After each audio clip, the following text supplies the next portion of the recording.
हो रहा है तो पानी एक लेयर में होता है, उससे ऊपर भी नहीं उससे नीचे भी नहीं, और खनन जिस लेयर में पानी है उससे नीचे तक चला गया, यानी उस क्षेत्र में पानी अब सब बह करके निकल गया, वहाँ पानी रहा नहीं लेयर पर। तो वहाँ का बोरिंग होता, अगर पानी सप्लाई होती तो ये बच्चे नहीं मरते। तो कहीं ना कहीं यहाँ पे सीसीएल का लापरवाही है। लेकिन आज यार वो जो रणभूमि में बदल दिया उसको, ऐसे लग रहा है जैसे कि एकदम तान किया है पुलिस प्रशासन, लाठी डंडा से भाग बन जाएगा, यही मूड था। वहाँ कोई मीडिया ने पूछा था तो वो दृश्य हम क्या कहें, इतना आंदोलन किए हम, लेकिन वो दृश्य समाज तक नहीं दिखे। तो ये क्या बाहर है, जेल भेज गाँव दिया से लोगों को निकलने नहीं दिया जा रहा है। जेल की स्लिप है। इस वक्त हमारे साथ बातचीत के लिए मौजूद है देवेंद्र झा, जो कि 12 घंटा के बाद वो जेल से बाहर आए हैं। हम सीधा जोड़ेंगे, जो कि ये गए थे 3 बच्चों को इंसाफ दिलाने, जो कि मर गए थे। इस तरह से क्या पूरी कहानी है, क्या मामला है, हम सीधा जोड़ेंगे, बात करेंगे कि किस प्रकार से उनको डाला गया था जेल के अंदर और वो किस तरह से आए, आखिरकार उन्होंने ऐसा क्या कर दिया कि उनको हिरासत में लेना पड़ गया था। हम बात करेंगे। देवेंद्र दा, आप एक आंदोलनकारी है, आप गए थे किसी को इंसाफ दिलाने, उसके बाद आपको हिरासत में क्यों लिया गया? देखिए, आज सच्चाई के लिए लड़ना, न्याय के लिए लड़ना, अधिकार के लिए लड़ना, किसी के हित के लिए बात करना, आज यही सब में बाधा है। प्रशासन का परेशानी है, पुलिस का परेशानी है। आज हमको लातेहार प्रशासन के द्वारा जो कल शाम को हिरासत में लिया गया था और अभी हिरासत से बाहर निकल करके आपसे हम संवाद कर रहे हैं, आपसे वार्ता कर रहे हैं। हम बताना चाहेंगे कि जो लातेहार जिला बालूमाथ थाना के आरा चमातू निवासी एक आदिवासी द्वारिका गंजू के 3 बच्चे, 3 वर्षीय आर्यन, 6 वर्षीय दीपिका और 9 वर्षीय माही, सभी एक साथ पानी में डूबने से मौत हो जाते हैं। उनका जिम्मेवारी आखिर कौन है? क्योंकि वहाँ खनन हो रहा है तो पानी एक लेयर में होता है, उससे ऊपर भी नहीं उससे नीचे भी नहीं, और खनन जिस लेयर में पानी है उससे नीचे तक चला गया, यानी उस क्षेत्र में पानी अब सब बह करके निकल गया, वहाँ पानी रहा नहीं लेयर पर। तो वहाँ का बोरिंग, वहाँ का नल, वहाँ का चापाकल, वहाँ का कुआं तालाब सब फेल हो गया। तो वहाँ सिर्फ पानी सीसीएल के सप्लाई से ही निर्भर है वहाँ के लोग का जीवन यापन। तो ये सभी बच्चे रांची में रहते थे, छुट्टी में घर गए हुए थे। 3 दिनों 4 दिनों से पानी सप्लाई नहीं किया गया था उस क्षेत्र पर। फिर वो सभी प्यास का आग को, प्यास के तड़प को बुझाने के लिए पानी दिखा तो वहाँ चल गए। वहाँ कोई जाली का चारदीवारी नहीं था जिसकी वजह से पहुंचे, डूब के एक साथ मौत हो गया, जो बहुत ही मर्माहत घटना है। यानी कि अगर चारदीवारी होता, अगर पानी सप्लाई होती तो ये बच्चे नहीं मरते। तो कहीं ना कहीं यहाँ पे सीसीएल का लापरवाही है। लेकिन आज सीसीएल के जो मगध परियोजना के जीएम है, जो पीओ साहब है, वो पीड़ित परिवार से मुलाकात तक नहीं किया, मिला तक नहीं, वार्ता तक नहीं किया, संवेदना भी व्यक्त नहीं किया, ढांढस तक नहीं बांधा। तो सभी कोई ग्रामीण प्रयास किया ये बात करिए, लेकिन सबको इनकार कर दिया। हम भी प्रयास किया, हमको भी इनकार कर दिया। कार्यालय बुलाया, कार्यालय गए, वहां से भी भाग गया, नहीं मिला। तभी सभी कोई निर्णय लिया कि हम लोग मगध संचालन को ठप करेंगे, माइंस को बंद करेंगे संचालन का, और बंद किए। दूसरा दिन बंद हुआ। यहाँ वहाँ के जीएम, वहाँ के पीओ से हमारा मांग था वार्ता का, और वार्ता से जो प्रकरण हुआ बच्चों का मौत का, उसका जांच किया जाए, दोषियों पर कार्रवाई किया जाए, विस्थापन नीति के तहत विस्थापितों को पुनर्वास किया जाए, बिजली, पानी, सड़क, शिक्षा और स्वास्थ्य का सुविधा उपलब्ध कराया जाए। ये सारे बात था, जो अधिकार है उनका। लेकिन हमको ये पता ही नहीं था कि ये किसी गरीब का, विस्थापित का, रैयत का, उनके शिक्षा का बात करना, उनके मौत का जांच का मांग करना, पानी, बिजली, स्वास्थ्य का बात करना गुनाह है, अपराध है। लेकिन जैसे दूसरे दिन शाम हुआ, जीएम वार्ता करने के बजाय पुलिस को आगे किया, बल को आगे किया, लाठी डंडा को आगे किया, केस एफआईआर को आगे किया, और वो जो रणभूमि में बदल दिया उसको। ऐसे लग रहा है जैसे कि एकदम तान किया है पुलिस प्रशासन, लाठी डंडा से तैनात है।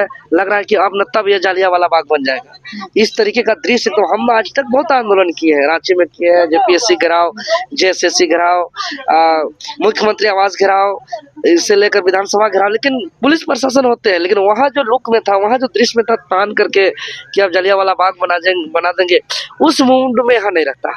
तो बोले इतना ज्यादा हम सोच सोच के परेशान, हिरासत में 12-13 घंटा हम परेशान है कि भाई घोट घोट के है, सोच सोच के परेशान है कि हम किस आजाद का बात करते हैं, किस हम आजाद भारत का बात करते हैं, किस हम अलग झारखंड राज्य का जल जंगल जमीन वाला सरकार का बात करते हैं। यहाँ तो आदमी को न्याय का मांग पर, शिक्षा, स्वास्थ्य, रोजगार की बात पर यहाँ गोली चलाया जा रहा है, हम रणभूमि में बदला जा रहा है। तो हम सोच सोच के परेशान हुए रहे, यही चिंता कर रहे थे कि भाई जब देश गुलाम था अंग्रेज का, तब लड़ने के लिए सुभाष चंद्र बोस पैदा हुआ, भगत सिंह पैदा हुआ, राजगुरु पैदा हुआ, गांधी जी आए, वीर नीलांबर पितामर भगवान बिरसा मुंडा, ऐसे हजारों लोग आए।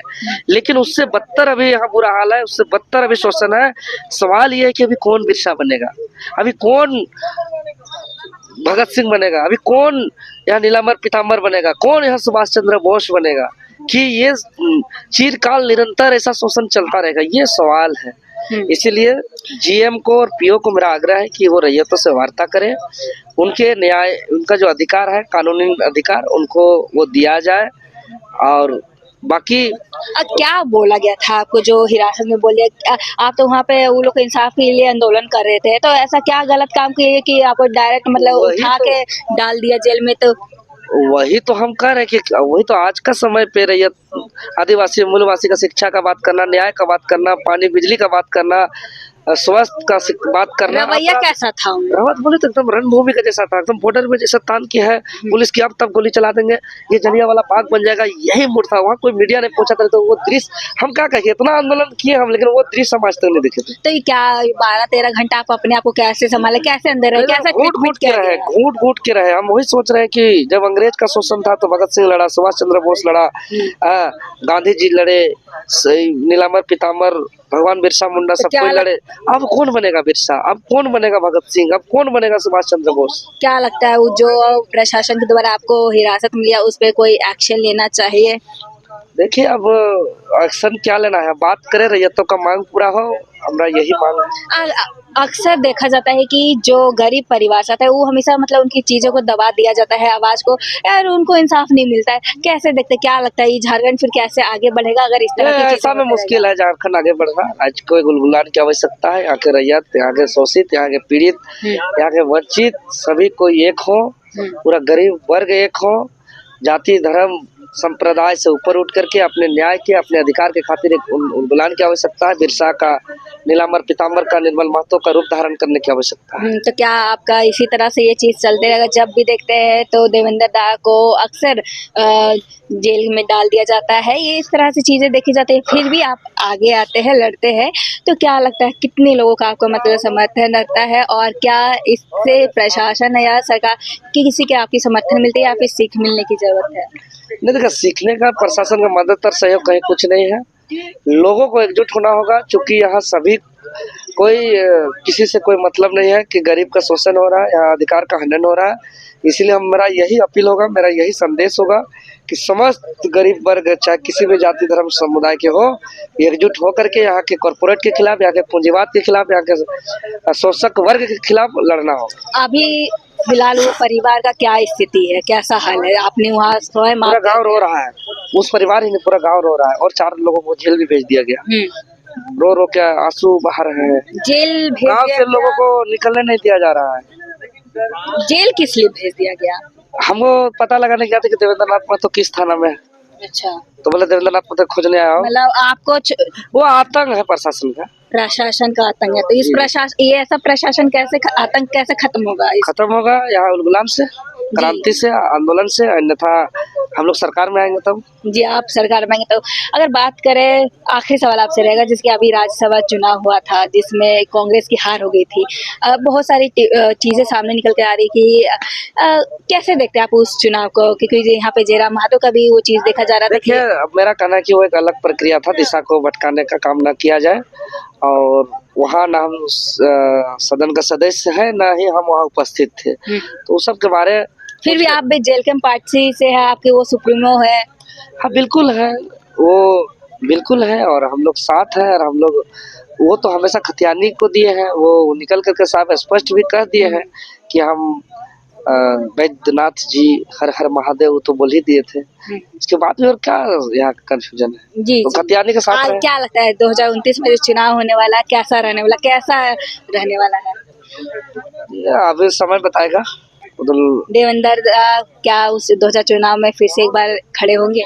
वो समय बताएगा। निश्चित तौर पर संघर्ष कर रहे हैं, जनता चाहेगी तो होंगे। जी, बहुत बहुत धन्यवाद। ये थे हमारे साथ देवेंद्र दा, जो कि ये फिलहाल अभी जेल से बाहर आ चुके हैं 12 घंटा के बाद। इन्होंने बताया किस प्रकार से वो उस जगह पे जालियाबाग का सीन बना दिया गया था। तो जिस तरह से ये गए थे इंसाफ कराने 3 बच्चियों को, पर यहाँ पे देखने वाली बात होती है कि क्या उन परिवार को इंसाफ मिल पाता है या नहीं, या फिर इसी तरह से संघर्ष जारी रहेगा, ये देखने वाली बात होगी। फिलहाल के लिए इतना ही। ऐसे अपडेट के लिए बने रहे न्यूज़ रांची मेल के साथ। धन्यवाद।